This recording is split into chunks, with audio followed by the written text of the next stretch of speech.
If you're still in school after 3 p.m., avoid making eye contact with the janitor. During regular hours, Mr. Carmine seems ordinary. Late 50s, hunched back, always humming some old country tune while pushing a squeaky yellow mop bucket. Kids pass by him in the halls. He smiles, nods, barely speaks. Everyone claims he's harmless. But he's not supposed to be on the second floor. That's the science wing. Students aren't allowed up there without a pass. It's always dead quiet, no cameras, no windows, just flickering overhead lights and long rows of unused lockers. Last fall, someone claimed to see him wiping down lockers outside room 209. Nothing strange, until another kid swore they saw him at the same moment in the cafeteria. Same blue vest, same humming, same mop. One of them said he nodded at them while mopping. But less than a minute later, they spotted him again, on a different floor. No footsteps, no sound, just there. Already moving, already cleaning.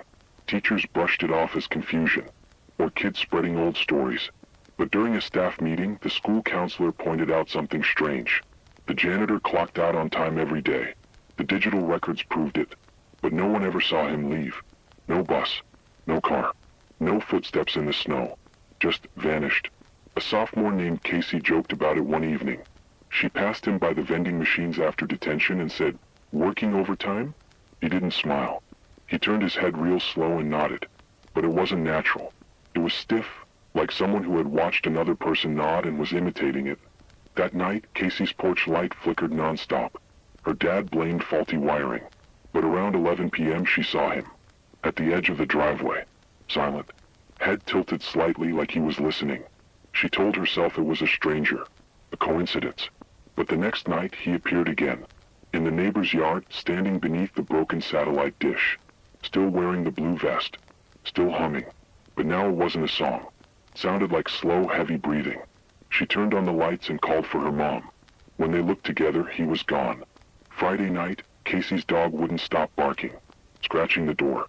Growling at the glass. She checked the backyard. He was there, pressed up against the chain-link fence. Not moving. Not blinking.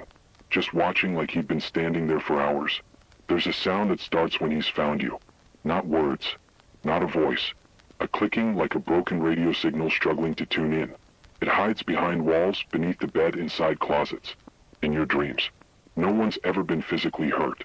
But those who see him say it feels like he drains something from you. Bit by bit. First goes sleep. Your body rests, but your mind stays awake. You feel watched even with your eyes closed. Especially with your eyes closed. Then your memory. Small things first. Locker combinations. Teacher names. What your own voice sounds like. Then your reflection. One girl said she looked into a mirror and saw him standing behind her. But when she turned around, nothing. Another claimed she saw herself yawn in the mirror, but her reflection wasn't yawning. It just stared. And the longer he watches you, the more your reflection begins to act wrong. Blinking too late. Smiling for no reason. Turning away before you do. Then your reflection starts to change. The eyes look older. Shoulders more hunched. A little more like his. Some kids try to ignore him. That's the worst thing you can do. Because he gets impatient. One boy, Ben, said he stopped seeing the janitor after a week. Thought it was over. He slept again. Laughed about it. Until he heard the mop bucket. Inside his house. He thought it was in his head. But the sound returned. Every night. A slow roll across tile. Then silence. He followed the sound one night. It led him to the basement door. The light was off. He opened it anyway. Nothing but cold. Until he noticed something at the bottom of the steps. Something pale. The top of someone's head. Still. Waiting. Ben doesn't go to school anymore. No one knows why. His parents claim he transferred. But the house has been empty for months.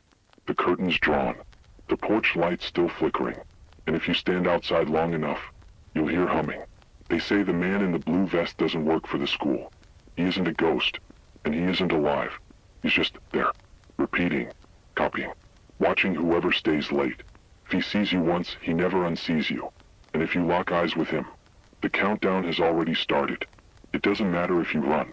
If you hide. He won't chase. He'll just appear a little closer each night. In reflections. In doorways. In your street. Not walking. Not moving. Just waiting. The thing in the vest isn't cleaning the school. Studying us. How we move. How we sleep. How we're afraid. And when it understands you fully, that's when it starts to replace you. So tomorrow, when the bell rings, go straight home.